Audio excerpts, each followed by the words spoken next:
आर्या अपनी गाड़ी अन्नू की बस के सामने लगाकर उसे रोक लेता है और माफी मांगता है।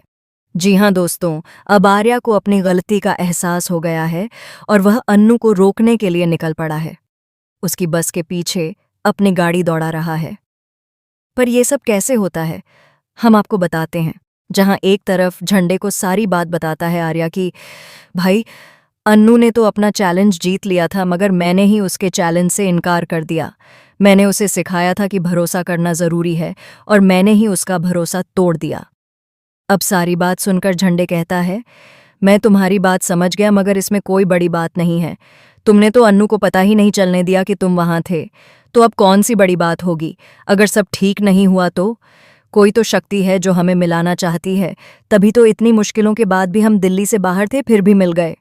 वहीं दूसरी तरफ अन्नू अपनी दोस्त सिमरन को दिल का हाल बताती है और कहती है, मैंने चैलेंज जीत लिया था, मगर सर ने मुझे धोखा दिया, इसलिए मैं यहाँ अब नहीं रुकना चाहती, मैं यहाँ से जाना चाहती हूँ। इस पर सिमरन पूछती है, तू वहाँ ये सारी चीज़ें कैसे मैनेज करेगी? अन्नू कहती है, यहाँ भी तो मैं सब मैनेज कर रही हूँ, सर का गुस्सा, सर का धोखा, सब कुछ अकेले ही संभाल रही हूँ, वहाँ भी कर लूँगी। इधर अन्नू के पापा बहुत परेशान हो जाते हैं कि अन्नू उनसे दूर जयपुर चली जाएगी। वो पुष्पा जी से कहते हैं, अन्नू से बोल दो कि वो अपना प्रमोशन वापस कर दे। तभी अन्नू आ जाती है और बताती है, ओ मीरा मैम ने मुझे ये फूल और गिफ्ट हैम्पर देने के लिए बुलाया था, इसमें बहुत ही अच्छी घड़ी है। वो कहती है, हाँ अब मुझे जाना होगा। अन्नू के पापा कहते हैं, बेटा मत जाना।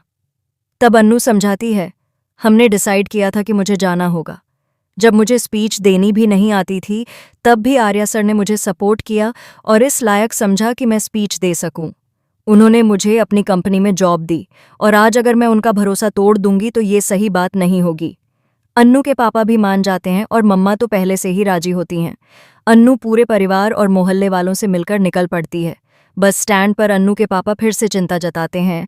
उधर आर्या बहुत परेशान होकर मीरा को फ़ोन करता है और पूछता है, अन्नू की ट्रैवल डिटेल क्या है, वो कौन सी बस से जा रही है? मीरा उसे बता देती है। इसके बाद आर्या भागते हुए निकल पड़ता है और कहता है, ऐसा नहीं हो सकता, जिसने मुझे जीना सिखाया उसी को मैंने खुद से दूर कर दिया, ऐसा नहीं हो सकता। लेकिन झंडे ड्राइवर को मना कर देता है कि चाबी ना दे। आर्या गुस्से में ड्राइवर से चाबी लेकर गाड़ी दौड़ाता है। जब बस स्टैंड पहुंचता है तो अन्नू वहां से निकल चुकी होती है। तभी सिद्धिमाता आकर कहती हैं, अनर्थ हो गया, बहुत बड़ा अनर्थ हो गया।